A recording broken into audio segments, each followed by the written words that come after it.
Kia ora koutou, Markie here in the mobile studio, so I'm just going to settle in and get a little bit more comfortable. I'm in a different space today, or a different place I should say, such is the nature of a mobile studio. I don't normally come here. It's a little bit more busy. I'm just going to move the camera to avoid filming people as they walk past. Oh, sorry, got her anyway, sorry. So, and it might be a little bit more noisy. There's more traffic and more people going back and forth. Got to try new things, haven't you? It's a nice sort of area here. It's a nice space. I don't think I've parked in the best location actually. I'll see if I can move. I think later for the next one. But we'll give you this view for now and these ambient sound effects. So this is, if you've not visited here before, a channel which has a purpose. We want to help people with a horrible and under-recognised condition called retroactive jealousy, and we do videos on that. We've got nearly 200 free videos on YouTube and more on the Patreon channel about helping people with that condition. We also do a lot of stuff on social issues, psychological issues. A lot of the videos here on this channel are lifesavers potentially, so check out the playlists. But we are a smorgasbord channel because we don't just do stuff on retroactive jealousy and mental health. We do stuff on a huge range of stuff, so check out the playlists because there'll be something for everyone in that playlist. This person's insisting on walking past again, so I might have to move my camera. So, because I don't like to film people without their consent. I don't really like filming people anyway. So, so this video is not about retroactive jealousy. You get a nice view of the ceiling of my car now, look. I managed to catch the person anyway, so it was all in vain. This is a bit of a grumpy video, really. So I've done a whole series on elegant and accurate spoken English. Listen to what I say, not what I do. No, that doesn't work in this occasion, does it? So this would fit into that series, and also it's kind of a bit of a grumpy video. The last video I filmed, I was grumpy. And I'm sort of still, am I still grumpy, or have I kind of been grumpy, stopped being grumpy, and now I'm grumpy again? Probably the latter. But it's kind of a bit of a ranty kind of video. People like ranty videos, don't they? So hopefully you'll enjoy it. So words, I like language. Love all that. And I'm also a pedant. So I get really, and I'm autistic. So you know, very fixated on rules and things like that. The rules of grammar, as far as I'm concerned, are more important than the laws of the land, the laws of the campsite. That's a reference some of you will get, some of you won't. So this one's about language, and most of this series is a bit of a rant, really, but it also generally kind of focuses on good English. So I also say that a lot of the series, check out the playlist when I say the series, will be helpful if you're trying to learn English as a second language, as a foreign language, or to improve your English as a foreign language, because they go into some real kind of pernickety stuff sometimes, or apparently Americans say persnickety and British people say pernickety. So there we go. This is the other thing about this channel, is the little tangents are the best bit. Okay, so the style of this channel, if you've not been here before, is homely and chatty, and we go off on, I say we, I go off on wild tangents. Sometimes I don't even come back again. And if you don't like this kind of style, that's fine. Just find another channel, go away, and don't leave shitty comments like some people are apt to do. I think sometimes people see a title and you know, and some of my videos have quite tantalizing titles, I think, and people want to get to grips with the topic. You know, they want me to get straight into it, and I don't. You know, this channel, the style of this channel, I'm just going to avoid a person again. The style of this channel is like a fireside chat. So make yourself comfortable. All right, it might not be that long a video, but make yourself comfortable anyway. So And I've also got a series called Room. I can't remember exactly what it's called, but I think it's Markie's Room 101. So it's a series about things that really piss me off and irritate me. Not usually too serious, you know, because things that really piss me off are things like torture and child abuse and war and, you know, things things like that. So I'm just laughing. So it tends to be kind of minor irritations, really. First world issues, as many people would say. I will get to the point. I don't like the word eatery. I think it's just really inelegant, really lacking in imagination. Eatery. And it's a word you see more and more and more. You know, you see it actually on places. You can see it on signs of, you know, places that serve food. I'm not going to use the word restaurant yet. I'm going to explain. I'm going to say a bit more about that word as well and the use of that word. But you see it a lot as well on in little booklets, you know, like a guide to, or if you go on holiday, you go to some kind of touristic destination, and somebody will have, you know, helpfully published a little guide to local eateries, which is great, you know, because, you know, it's nice to go to these places, and to have a guide to them is really good. But the word eatery, what's that about? I don't know. Oh, more people. Blimey, they've got a liberty, haven't they, these people, kind of making free with my... it's difficult to avoid. I'm going to have to go up into the ceiling again. Making free... They're going off into the distance now, so I don't think they can be identified anymore, so we'll go back down to normal. So, yeah, it just seems this is a really coarse... and it's kind of too literal, isn't it? And it's I don't know, it's just contrived. And if you compare it to other words that might be similar, so if you went to a barber shop or a hair salon, would that be a hair cuttery? If you went to a filling station, would that be or a gas station, as a lot of you call it? Would that be a fuelery? Well, some things you have distilleries, don't you, where things are distilled. So it is a word that's, you know, it's a word formation that's used in some cases, but for the most part, you know, we have more specific words, don't we, for things. So like a pub that doesn't serve food isn't normally referred to as a drinkery, but a place that serves food is known as an eatery. Now, I hate it drives me nuts, but I think it serves a bit of a purpose, really, and I can't think of an alternative word to use, because the word restaurant, or for some people, restaurant. So this is another gripe. This is a tangent warning, tangent alert, and people alert. Oh God, the other person's coming. I see, I'm really grumpy today. You can see my nice pineapple air freshener. Restaurant is, well, first of all, let's talk about the pronunciation. Lots of people like to say restaurant, because it's a word that also occurs in French. I think it must be a borrowed word from French, because it does kind of have a French kind of sound to it. Now, I'm not sure what the exact makeup of the word is if it's in French, because rester means to stay, doesn't it? So somewhere where you stay and eat. Rent. Stay and have a rant. I could call my channel restaurant. Stay and rant. So, but I don't think it should be pronounced in the French way. I think borrowed words from France, and this is just a quirk of mine, really. This isn't about accuracy, or, you know, I can't claim that this is the rules of grammar or the rules of English or anything like that. But when we borrow words from other languages, if they've been around for a while, you know, if we've assimilated them into English, I think we should drop the French pronunciation. But then I argue with myself here, because I would still say things like déjà vu,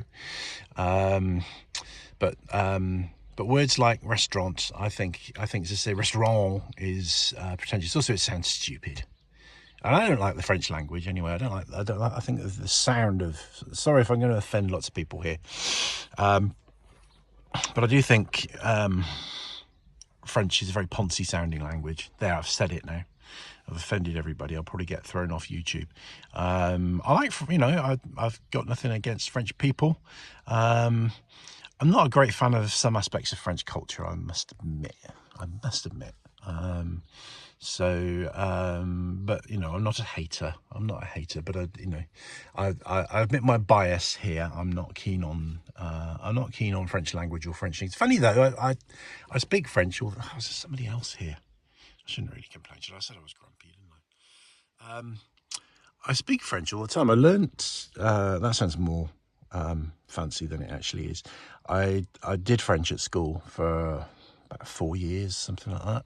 I was middle for diddle, really. I wasn't brilliant, I wasn't terrible. But because I like words and I do like languages, I do use quite a lot of, you know, just little tiny bits of French, you know, no fluency. But I do. So yeah, I'm a funny mix, aren't I? Funny mix, but we all are, aren't we?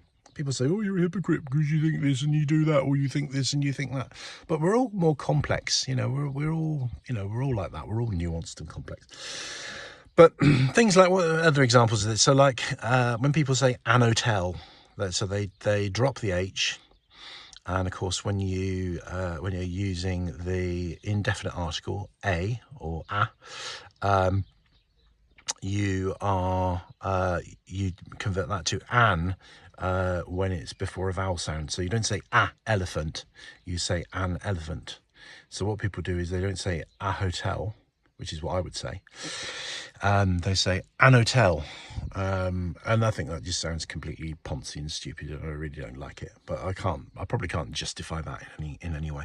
That's why this video falls into both the playlists, both the series, things that just annoy me, often for no good reason, and but it also fits slightly into the elegant and accurate English series, so we'll put it in there. That's another thing, tangent of a tangent. When people don't convert a or a to an, in front of a vowel, that really annoys me. So some people do say a elephant. There's what's that? The comedy series? Is it Phone Shop? When they talk about a owl, it should be an owl. But there we go. Anyway, that's a tangent. Tangent over. Back onto the well, it still is a bit of a tangent actually, because the main topic is the word eatery. So restaurant is a little kind of tangent from that. So he says, I think we've had a fourth level tangent there, which is good. Should get some sort of broadcasting award for that. So the word restaurant, okay, to me the word restaurant implies somewhere that's a bit posh, or you know, at least kind of nice. I don't think it should apply to everywhere that sells food. I suppose you could apply it to places that sell food in the evening rather than in the daytime, because that's how you might distinguish a restaurant from a cafe, although some cafes open in the evening. So basically a cafe, how would you distinguish a cafe and a restaurant? Interesting, isn't it? I'd be interested in your thoughts on that. Put them in the comments. But for me, I don't think you can call a place a restaurant unless it's a bit, you know, unless it's I suppose the defining thing would be a restaurant is a pleasant environment. You know, a restaurant has an ambience, but then a lot of cafes do as well, don't they? I suppose, okay, let's call it, let's nail it down to this, okay? I think you can't call your establishment a restaurant unless it has tablecloths, okay? At the very least. Now, some cafes have tablecloths, and that's good, you know. That's great, have tablecloths, if they're, you know, provided they're clean, you know, and not some horrible garish colour. But I don't think you should be able to. So I don't think I can define what a restaurant is, but I think I can define what a restaurant isn't. So if you don't have tablecloths, you're not a restaurant. But what I've noticed is places like McDonald's, the M word, That's an interesting establishment, isn't it, if ever there was one? Could say a lot about that if I wanted to go on a McDonald's tangent. I will, yeah, I will a little bit. What do they call that? The big M, the big, they call it the Golden Arch or something like that. Isn't it the Golden Arch? Tell me in the comments for sure. It's something golden, isn't it? But it's not golden, it's yellow. You know, to make something yellow and call it golden is really stretching it. You know, you could go the other way and say the piss-coloured arch, couldn't you? But that wouldn't be very elegant for a channel, a video that's about elegance. So where do McDonald's fall into that category? Because they call themselves restaurants, and the reason I know they call themselves restaurants is from some of their signage, which mainly things like, you know, don't do such and such in the restaurant. I can't remember. It's been a long time since I've been in a McDonald's. No, I don't mind McDonald's occasionally for a bit of fun, but I think McDonald's is like play food. You know, as you're eating it, you can kind of tell this isn't food. This is like this is play food. It kind of, you know, it tastes nice, but it's kind of, you know, you can taste it. It's kind of almost got no sort of substance to it. You feel like almost when you eat it, it will kind of just dissolve into nothing, which it doesn't, because it's full of bad things for you, isn't it? Or a lot of it is. So it kind of breaks down into poisons probably, but it just feels so unsubstantial to me. McDonald's, it feels like, you know, it's not gonna slake your hunger. Can you slake hunger, or you just slake thirst? Tell me in the comments. So McDonald's, it's not a cafe, is it? I certainly wouldn't call it a restaurant. I mean, they don't have tablecloths, do they? And it's, you know, McDonald's is it McDonald's? I think it's McDonald's. There are other places that are similar that have this as well. It's actually, I think, a really horrible environment to eat in. It's really horrible. You've got these really bright lights. You've got these kind of very harsh, you know, looking surfaces and things like that. It's not a place of ambience for sure. I wonder if they make it a bit horrible because they don't want people to hang about in there too long. They want people to eat their food, which doesn't take long to eat because it's so insubstantial. Tasty, but it's insubstantial, and then fuck off, so somebody else can come in there and they make more money. I think that's kind of how it works, isn't it? But they would, to me, if you're going to use the word eatery, McDonald's would be a great, you know, a great way to use the word, or a great example of a place to use the word. Now, there's things on the beach. I always get distracted by nature. There's what looks like a little kind of fluffy, I'll see if you can see it. There's a fluffy thing. I'm tracking it on the camera. It's just going past that person. And what that is, it's a plant, it's a grass, and it produces a little kind of like a tumbleweed, which is kind of like a kind of three-dimensional kind of spiky ball of grasses, which I believe is the seed and how it seeds itself. And it's not called spirulina, it's not called spirogyra, it's called spiro something or other. And if I remember, and I'll look it up when I get home probably, I'll put the name of it in the comments. But it's the second one I've seen sitting here. It's not native to New Zealand, but it's established itself very firmly here. I think it's got some kind of therapeutic quality as well. I think it's used in some kind of supplements or something. So yeah, that was a tangent. So don't complain about the tangents. The tangents are what add the value. That's what my channel is all about. Juicy little, you know, nuggets of tangential fruitiness. So what is a good word that we can use to describe McDonald's without using the word eatery? Now I'm going to get some interesting answers to that one, aren't I? There's lots of words you could use to describe McDonald's. I mean, yeah, I don't like the way the world is. There are so many chains and so many franchises and things like that. You know, I love it when, you know, you have unique, independent establishments, whether they're shops or cafes or restaurants or indeed eateries, that have their own character and they're not part of this big franchise where everything's the same. But people love this, don't they? They love this. Is it ubiquitousness? Is that the word? you know, well, no, it's not homogenous, is it? That's a slightly different thing. Where wherever you go in the world, you can go into McDonald's and it'll be pretty much the same. You know, what's the point of that? If I travel, I want to see novelty. You know, I like uniqueness and character and individuality and all those things. So there we go. I had a good old rant. I've asked you lots of questions, so let's summarise these questions because I would be interested in your answers. So, what is another good word for eatery?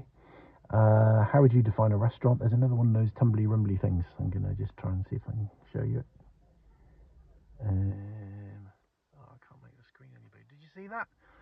They're going from left of screen to right of screen. That's the way the wind is blowing. There he is. Yeah, I can see him better with my naked eye than I can with a camera, but I'm tracking it with the camera now. So there you go. You got lots of value in this, didn't you? This video, you got loads of tangents. You got a little bit of nature, as usually happens, and you got some questions. So I was about to list the questions. So what's an alternative word for an eatery that won't be so annoying? How would you define a restaurant? And how would you define what McDonald's is? You know, or maybe, you know, that's also the answer to the first question, or maybe not. Maybe you come up with an alternative to eateries, and you also have an alternative for McDonald's. So there we go. Thank you for watching and bearing with me through all of that. Just by watching this to the end, and it's not quite the end yet, so don't go. You help people with retroactive jealousy because the more people watch to the end, the more the YouTube algorithm kind of gives me brownie points, and the more brownie points I get from the YouTube algorithm, the more it shows videos more widely, including all of the videos, including the retroactive jealousy ones, which are literal lifesavers. So you've done something really helpful. And if you want to do something else really helpful, you can give us a nice comment. You can answer those questions. That would be good. You can hit the like button. You can subscribe. Now, if you subscribe, which is great, we love our subscribers. Thank you if you are a subscriber.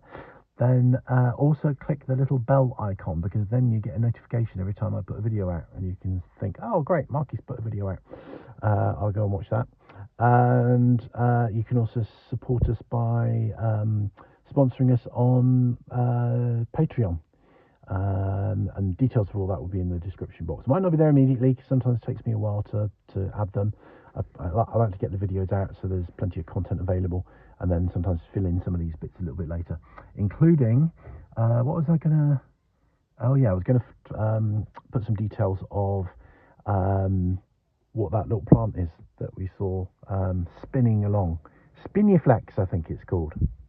Why did I say Spyro? Oh, I don't know. So I think it's Spinifex, but I'll put it in the description. So thank you for helping us. Thank you for helping us help other people. And thank you for watching. And we'll see you in the next one, Rangimarie.